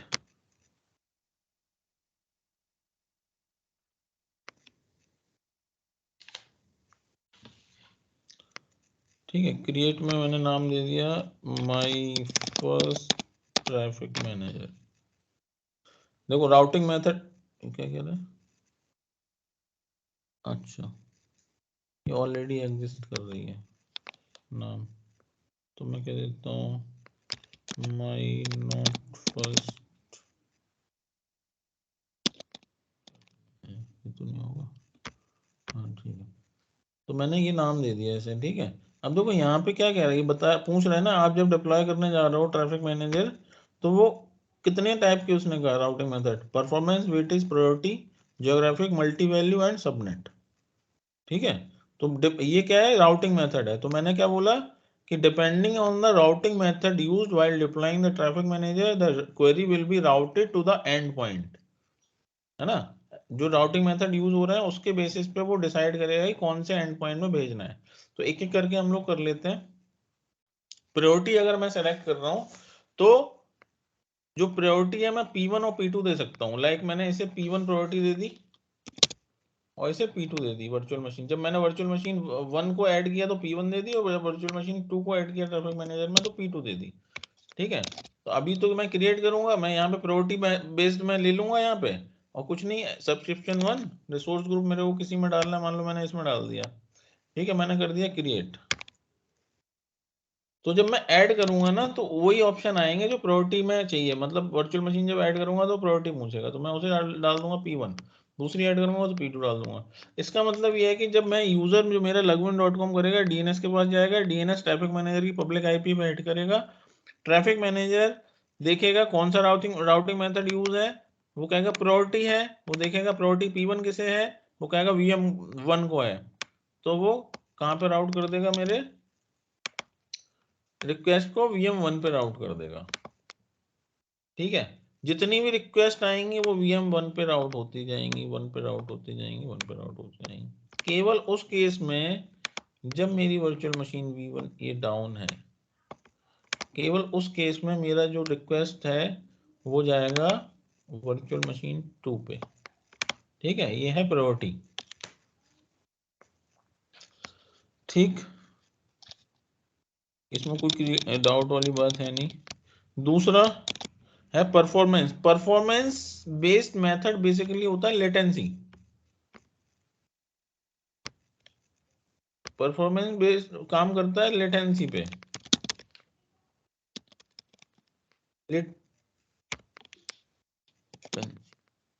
ठीक है, लेटेंसी का मतलब कि जो मेरा यूजर है, मैं एक्सेस कर रहा हूं, मैं वर्चुअल मशीन 1 अगर मेरी ऑस्ट्रेलिया ईस्ट में है और ऑस्ट्रेलिया सेंट्रल में दूसरी है, तो वो ट्रैफिक मैनेजर चेक करेगा कि मैं किस वर्चुअल मशीन को जल्दी एक्सेस कर सकता हूं, है ना, जिसमें लेटेंसी कम उसे दिखेगी, उस हिसाब से वो राउट कर देगा। अगर उसे लगेगा कि जो मैं हूं ना, मैं यहाँ पे मेरी लेटेंसी इसमें कम मिलेगी, उस टाइम पे ऑस्ट्रेलिया सेंट्रल में कम लेटेंसी आ रही है, तो वो इधर कर देगा, और इधर आ रही है ऑस्ट्रेलिया ईस्ट में, तो वो इधर राउट कर देगा। ठीक है, दूसरा हो गया। तीसरा हो गया जियोग्राफिक। जब मैं जियोग्राफिक सिलेक्ट करूंगा, मैं जिस जियोग्राफिकल लोकेशन के पास में होऊंगा, मेरे एक ऑस्ट्रेलिया ईस्ट है और एक ऑस्ट्रेलिया सेंट्रल है, जिस भी जियोग्राफिक लोकेशन के पास में होऊंगा, लेटेंसी की बात नहीं हो रही है, लेटेंसी की होगी परफॉर्मेंस में बात। जियोग्राफिकली वो देखेगा मैं किसके पास में हूं, मैं ऑस्ट्रेलिया सेंट्रल के पास में हूं, ऑस्ट्रेलिया ईस्ट के पास में हूं, या अगर मेरा ये इंडिया ईस्ट है ना, सॉरी इंडिया सेंट्रल है, तो इंडिया सेंट्रल के पास में मैं हूं जब मैं login.com एक्सेस कर रहा हूं, या मैं जियोग्राफिकली ऑस्ट्रेलिया सेंट्रल के पास में हूं, तो वो पास वाले पे भेज देगा। ठीक है, जनरली क्या होता है कि जो पास में होता है उसी की लेटेंसी कम होती है, इसलिए हम वेट क्या कहते हैं ज्योग्राफिकल मेथड यूज करते हैं। बट परफॉर्मेंस क्या है, परफॉर्मेंस डायरेक्ट ये देख लेगा कि भाई पास हो दूर हो, बट उस टाइम पे जिस वाले रीजन में वर्चुअल मशीन की लेटेंसी कम है, उसमें वो राउट करेगा। तो इन दोनों में ये डिफरेंस है बस, कि परफॉर्मेंस में वो लेटेंसी चेक करता है, जियोग्राफिकल में वो जियोग्राफिकली आपकी डिस्टेंस देखता है। तीसरा ये हो गया। मैं आपको सारे बताए दे रहा हूं, जहां पे डाउट हो वो पूछ लेना बाद में। ठीक है, वेटेज। वेटेज में मैं क्या है ना, वेटेज जब मैं राउटिंग मेथड यहाँ पे सेलेक्ट करता हूँ ना, तो वेटेज में मैं अपनी वर्चुअल मशीन को वेटेज दे सकता हूँ कि 75% load I want on this virtual machine, 25% load I want on this virtual machine, या 50% लोड और I want on this, 50% load I want on this. तो क्या 50-50 में क्या होगा, एक सेशन मेरा इधर जाएगा, दूसरा इधर जाएगा, फिर एक इधर जाएगा, दूसरा इधर जाएगा, मतलब इक्वली डिस्ट्रीब्यूट होगा। अगर मैंने कहा कि 75%, यानी कि मेरी जो 3 रिक्वेस्ट है ना, 4 में से 3 रिक्वेस्ट मेरी इधर जाएंगी, 3 इधर जाएंगी और 1 रिक्वेस्ट इधर जाएगी, है ना। तो 75% रिक्वेस्ट इधर जाएंगी। वेटेज में मैं जिस मशीन को वेटेज देना चाह रहा हूं, तो वो मैं दे सकता हूं कि मेरे कितने परसेंट वेटेज मेरे वर्चुअल मशीन 1 को रहेगा ट्रैफिक के लिए, और कितने परसेंट वेटेज मेरा वर्चुअल मशीन 2 पर रहेगा। इस टाइप से ट्रैफिक राउटिंग होगी, राउटिंग मेथड में। अगला है मल्टी वैल्यू। मल्टी वैल्यू का बिल्कुल सिंपल है, इसमें कुछ ऐसा नहीं है। जब भी कोई login.com है ना, लगभग देखो एक बार और बता दे रहा हूँ, एक चीज में मिस हो गई। जैसे प्रायोरिटी है, प्रायोरिटी में क्या हुआ, यूजर ने लगभग.com किया, डीएनएस ने देखा कि ये जो लगभग.com है इसके बैकएंड पे आईपी किसकी है, ट्रैफिक मैनेजर की है, ट्रैफिक मैनेजर पे गया, ट्रैफिक मैनेजर ने राउटिंग मेथड देखा, प्रायोरिटी है, तो उसने देखा कि प्रायोरिटी किसे दी गई है, P1 को दी गई है, तो क्या करेगा वो, P1 का आईपी जो है ना वो डीएनएस को दे देगा। ठीक है, P1 का आईपी डीएनएस को दे देगा, तो यूजर को क्या मिलेगा, P1 का आईपी मिलेगा किसके, लगविन.com के अगेंस्ट में, है ना। तो जब P1 का आईपी मिलेगा, ये वाली वर्चुअल मशीन जैसे हमने P1 दे रखी है, तो ये इससे कनेक्ट हो जाएगी। इस टाइप से होगा ना, ये इधर वाला मैंने बताना भूल गया।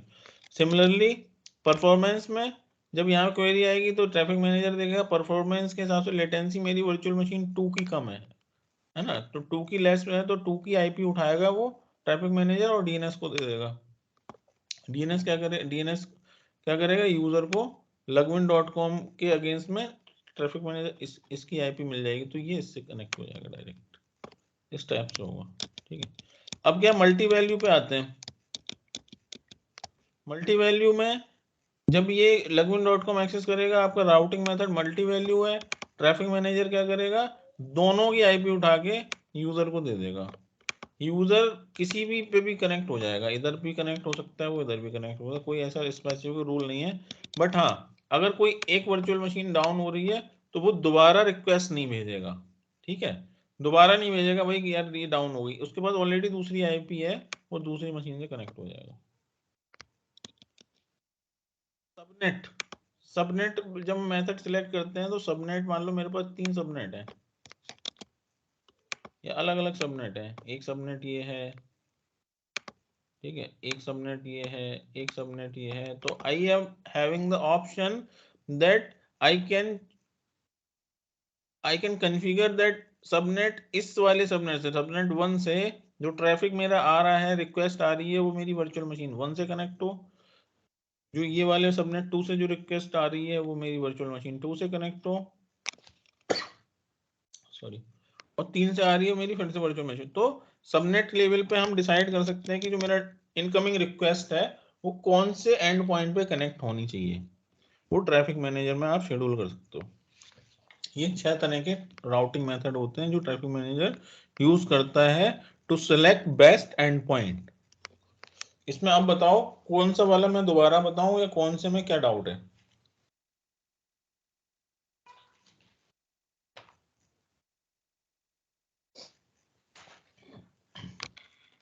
हम लोग सर एक बार में एक ही राउटिंग मेथड यूज कर सकते हैं ना, मतलब मल्टीपल यूज नहीं हाँ, कर सकते ना? नहीं, एक बार में एक ही, अभी हमने जो सिलेक्ट किया था वो एक ही ऑप्शन आ रहा था सिलेक्ट करने का। हाँ, वो वही देख रहा था जी सर। तरीका क्या है, कैसे बैकएंड में काम होता है, ये समझ में आ गया? हाँ जी सर, क्लियर है।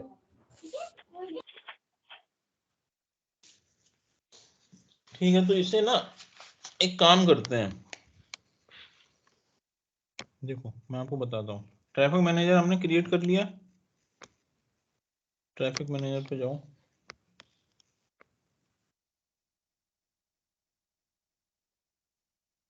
ये रहा माई नॉट फर्स्ट।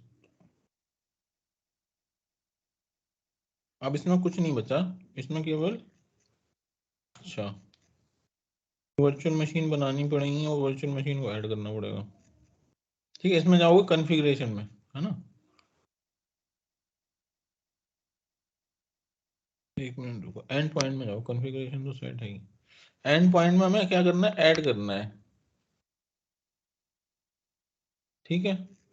तो अभी आप लोग क्या करोगे, यहाँ पे हम 3 चीजें ऐड कर सकते हैं, Azure endpoint, external endpoint और nested endpoint. External endpoint भी हम ऐड कर सकते हैं, मतलब कि आउटसाइड ऑफ अपना एजोर।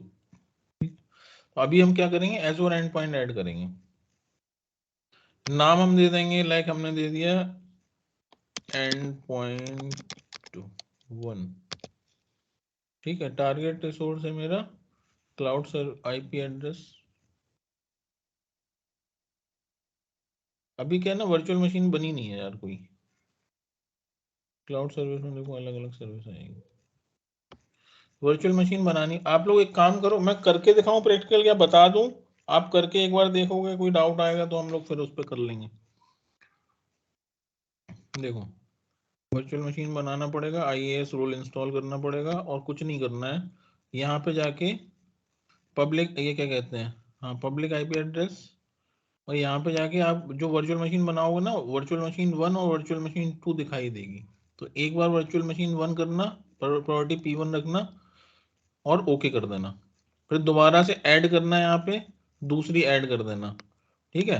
और उसके बाद आईएएस रोल आप इंस्टॉल कर ही लोगे, है ना। तो इसके ट्रैफिक मैनेजर के आईपी को एक्सेस करोगे तो आपका P1 प्रायोरिटी वाली वर्चुअल मशीन पे वो कनेक्ट करेगा। एक चीज आपको बस करनी है, वो मैं दिखा दूं, चलो, रिकॉर्डिंग बड़ी हो जाती है।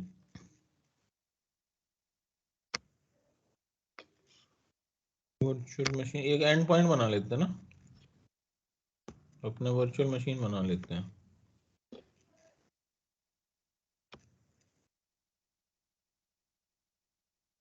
देखो मैंने 2 वर्चुअल नेटवर्क बना रखे हैं अलग अलग रीजन में, है ना, VNet 1 और VNet 2 इसके अंदर एक सबनेट है, एक RG है, एक RG2 है, ऑस्ट्रेलिया ईस्ट में सेंट्रल में। तो हम लोग VNet 1 ऑस्ट्रेलिया ईस्ट,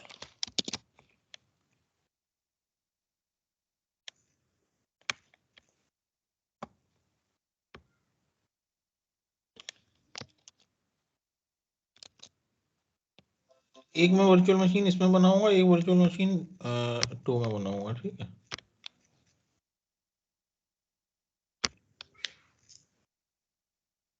अलग अलग रीजन में बनाएंगे ना। Create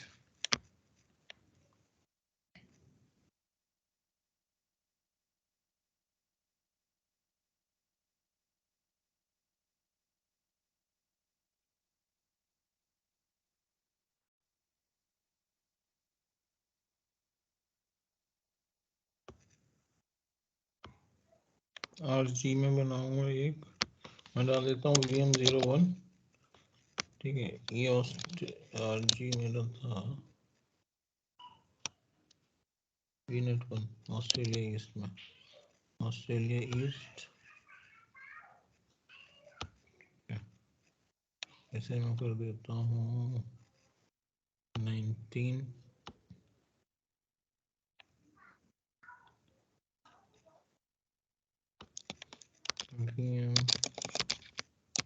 VM01।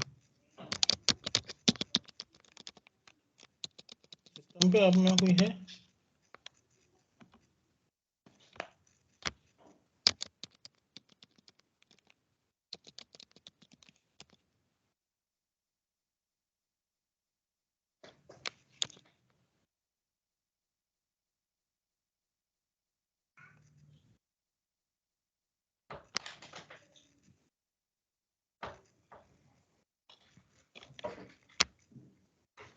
आप में से कोई सिस्टम पे है क्या अभी?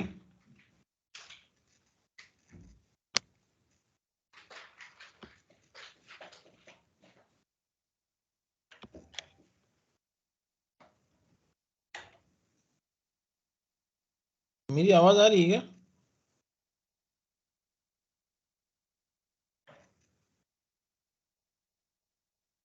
हाँ हिमांशु भाई आ रही जी है, आ सर, रही है। आप बताइए।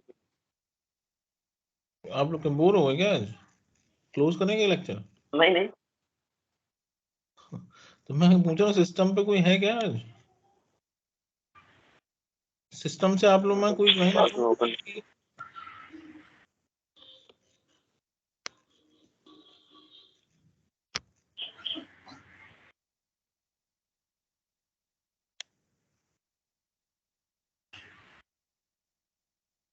सारे लोग मोबाइल से ही हैं क्या?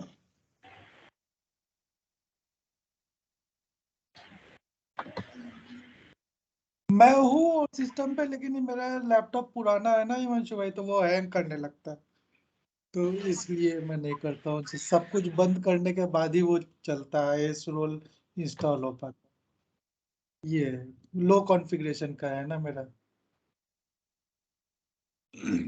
लेकिन तुम आपका जो सिस्टम है ना, एक बार RDP लेने के बाद IIS रोल में उस सिस्टम का कोई मतलब ही नहीं है।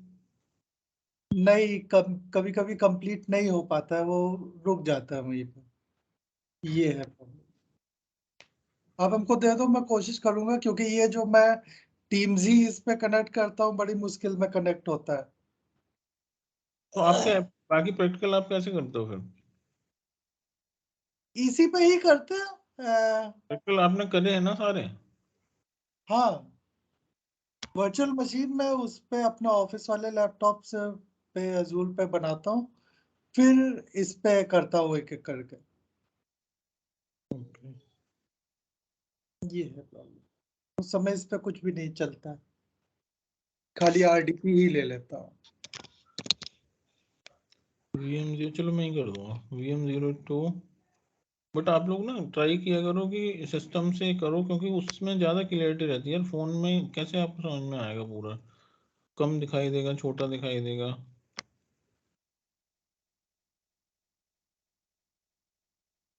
यार कौन सा मैंने लिया था स्टैंडर्ड, भी पता नहीं कौन सा मैंने बना दिया वो। VM0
दोनों वर्चुअल मशीन को बन जाने दो।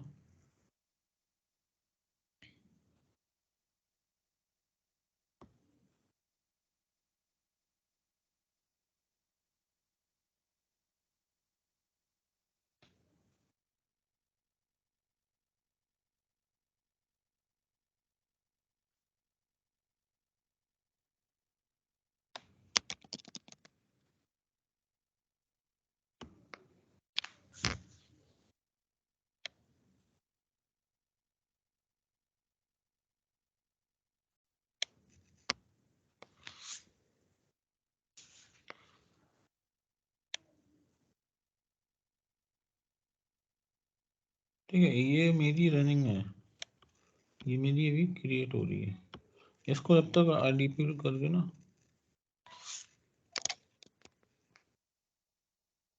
आईएस रोल डाल देते हैं इसमें।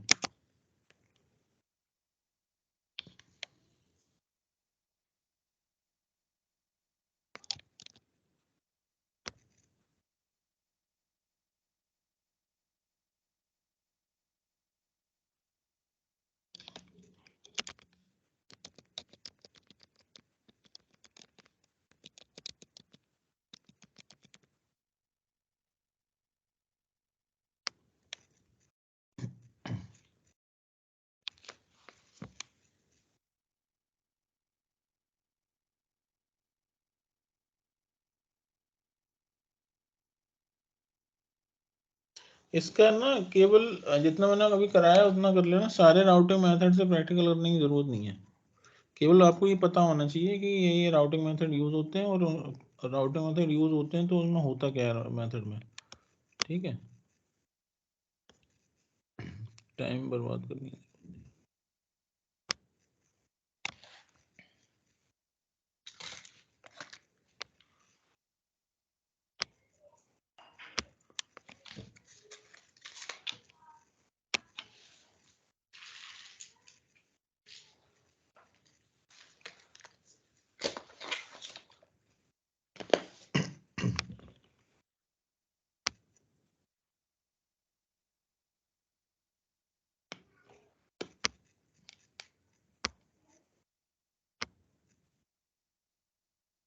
IIS add feature, next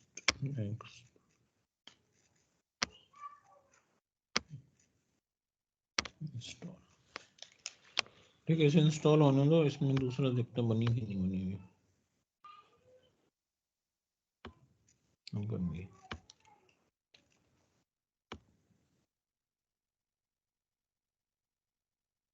VM2 के पब्लिक आईपी को लेके RDP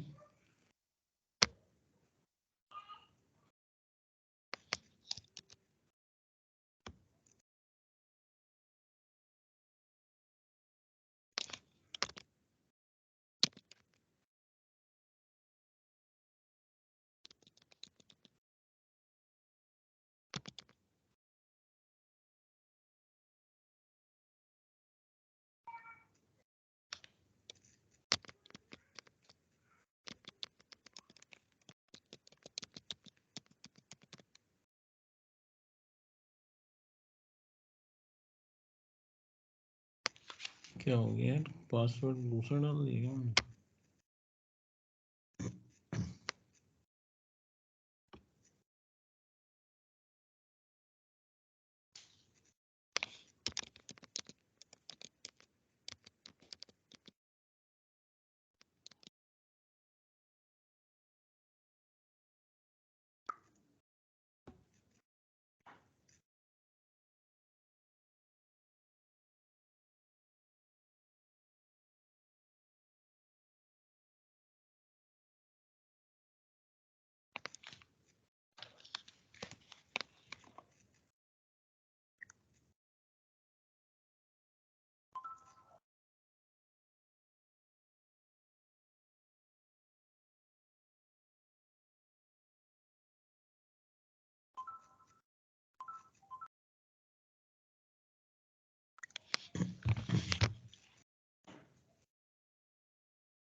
इसमें इंस्टॉल हो गया।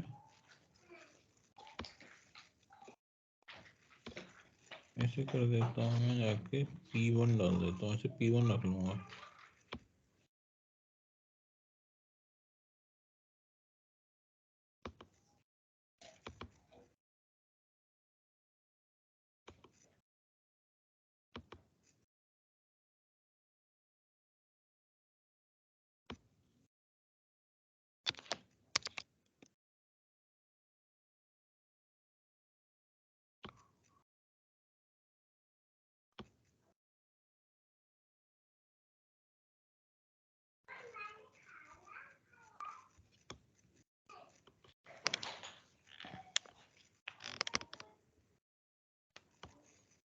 ठीक है, ऐसे कर देते हैं क्लोज।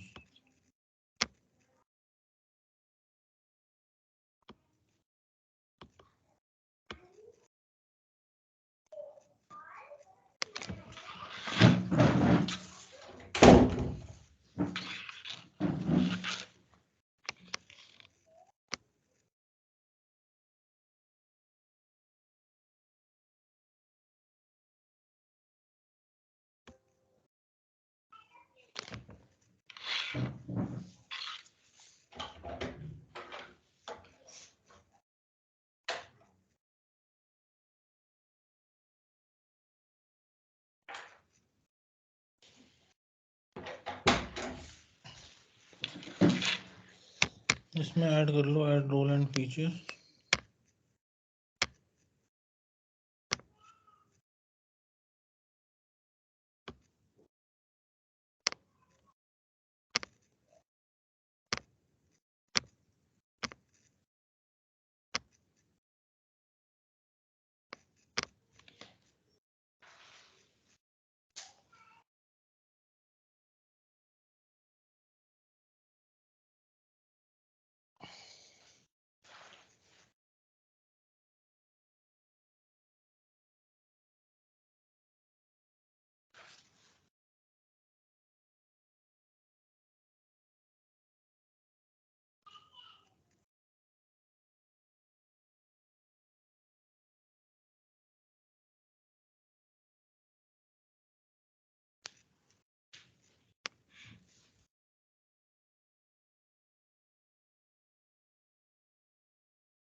ठीक है, ये भी इंस्टॉलेशन हो गया अपना।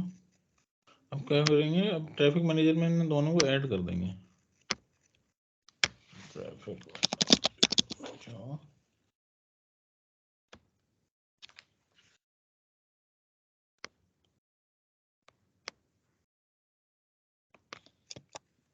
ठीक है, ट्रैफिक मैनेजर अपने पास बना हुआ है। वर्चुअल मशीन दोनों है मेरे पास, दोनों में IIS रूल इंस्टॉल्ड है। प्रायोरिटी मेथड हमने सेलेक्ट कर रखा है। हमें ट्रैफिक मैनेजर में इन दोनों मशीन को ऐड करना है बैकएंड पे, फिर पब्लिक IP के थ्रू एक्सेस करेंगे। ठीक है, ये मेरा ट्रैफिक मैनेजर है, इसके अंदर में गया।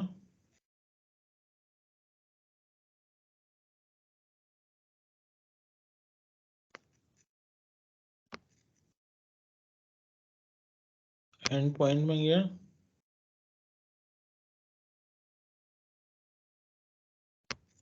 Add Azure endpoint, name दे दिया मैंने VM01। क्लाउड सर्विस की जगह मैंने कर दिया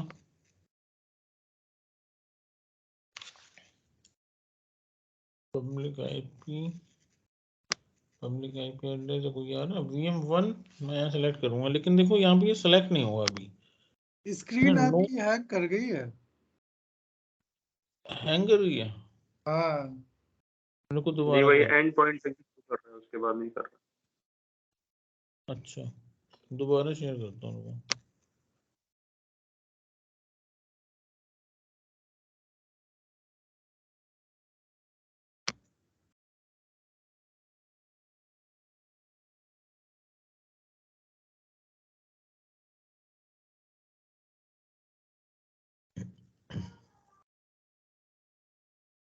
अभी आ रही है?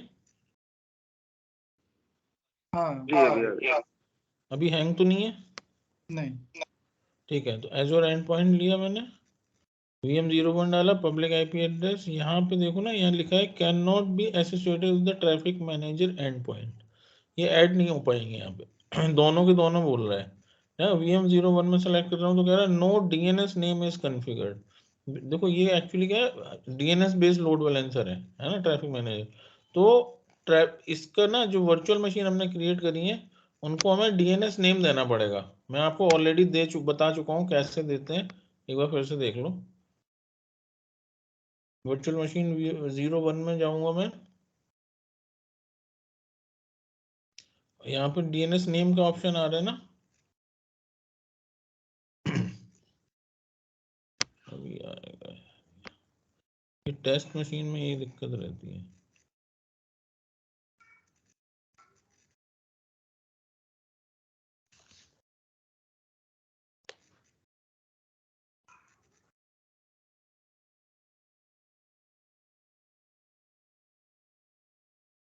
पाँच मिनट का बच्चा वेट करो बस।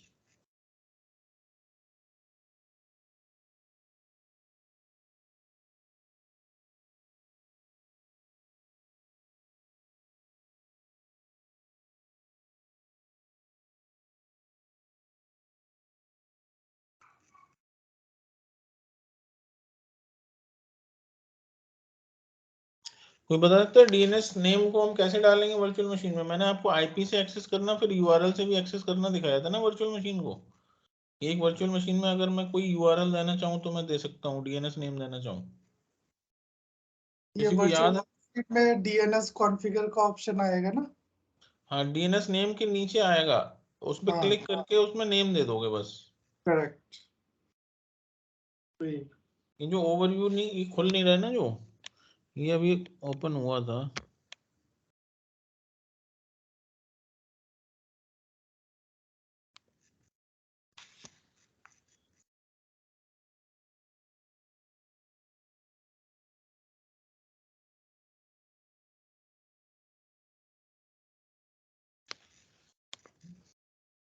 हिमांशु भाई आप उस दिन बोल रहे थे कि एक बंदे का इंटरव्यू हुआ है।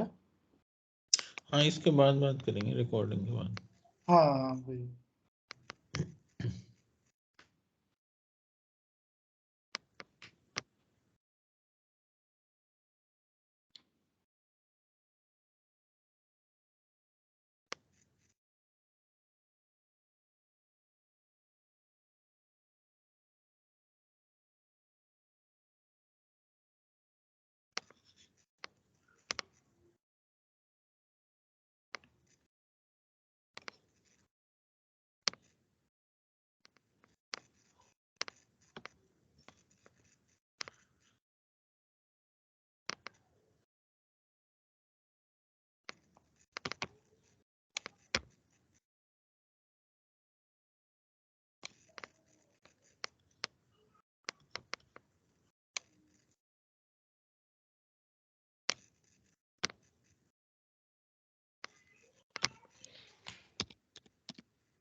ठीक है, देखो ये DNS नेम लिखा है ना, ये लिखे डीएनएस नेम नॉट कॉन्फ़िगर्ड, यहाँ पे नॉट कॉन्फ़िगर्ड पर जाओ, लो कॉन्फ़िगर कर दो।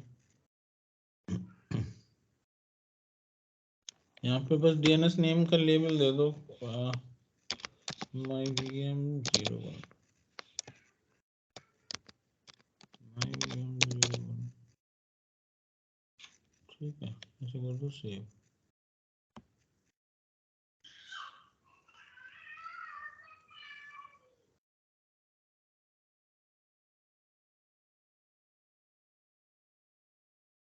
सेव हो गई।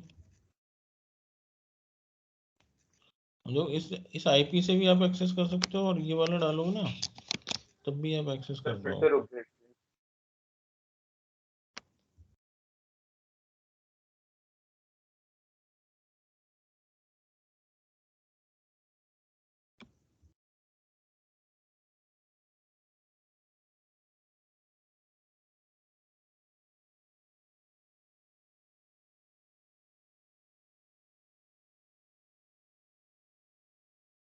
अभी आ गई,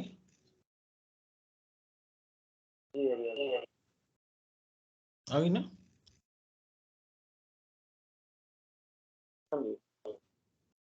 ओके, ठीक है, तो यहाँ से हमने कॉन्फ़िगर कर दिया। ऐसे ही दूसरे वर्चुअल मशीन के लिए कर लो। तो अभी आप अगर देखोगे ना एंड पॉइंट में ये दिखाएगा, इसे दोबारा करना पड़ेगा।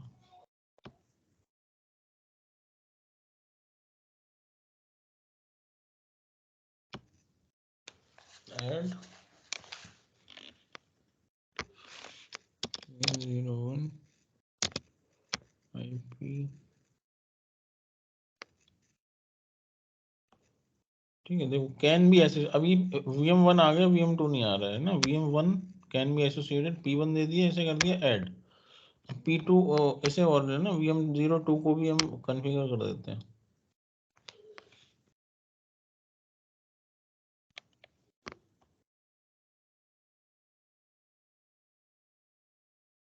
नॉट कॉन्फ़िगर्ड में गए, इसका नाम दे दिया मैंने myVM02, सेव कर दिया।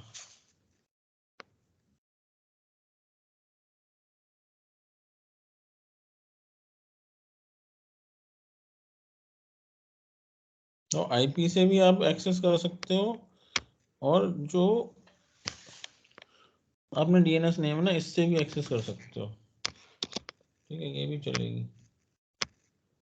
तो इसके बैकएंड पे इसी की आईपी है, ये जो आईपी है ना, ये वाली आईपी के अगेंस्ट में ये हुआ है।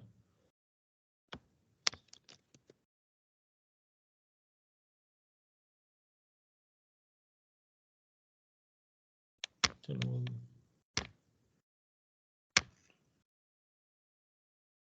ठीक है, बढ़िया ना। अब हम क्या करेंगे, दूसरी वर्चुअल मशीन को भी ऐड कर देंगे इसमें। ऐड, एक ऐड हो गया है एंड पॉइंट, एक और ऐड कर दो।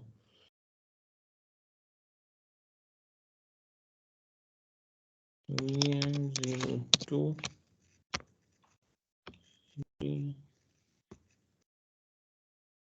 अब ये कैन नॉट भी, क्योंकि ये ऑलरेडी एडेड है ना। ये वाली केवल VM02 ऐड हो सकती है, priority 2 हो गई और ऐड हो गई।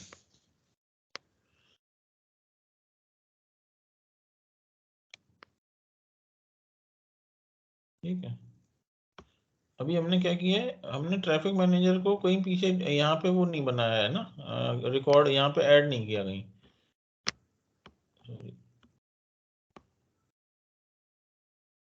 ट्रैफिक मैनेजर की आईपी कहीं यहाँ पे ऐड नहीं की ना, क्योंकि हमारे रजिस्ट्रार के पास, मेरे पास वो नहीं है, लगविन.com, मतलब वो नहीं है, अकाउंट नहीं है। तो हम लोग क्या करेंगे, यहाँ पे बस आपको ना आईपी ऐड करनी है, तो डीएनएस भी आ जाएगा पिक्चर में। तो अभी हम लोग क्या करेंगे, ट्रैफिक मैनेजर की जो आईपी है ना, उसका यूआरएल है जो, उससे कर लेंगे एक्सेस। तो अभी जाओ ओवरव्यू में,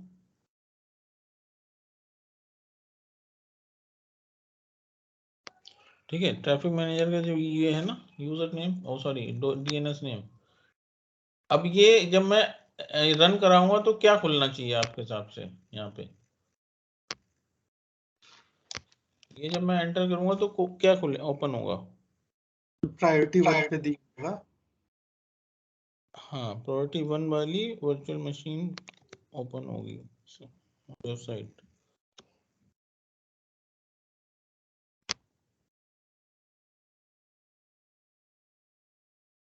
ठीक है, तो ये था अपना ट्रैफिक मैनेजर का प्रैक्टिकल। इसको मैं स्टॉप कर देता हूँ और रिकॉर्डिंग कर देता हूँ बंद।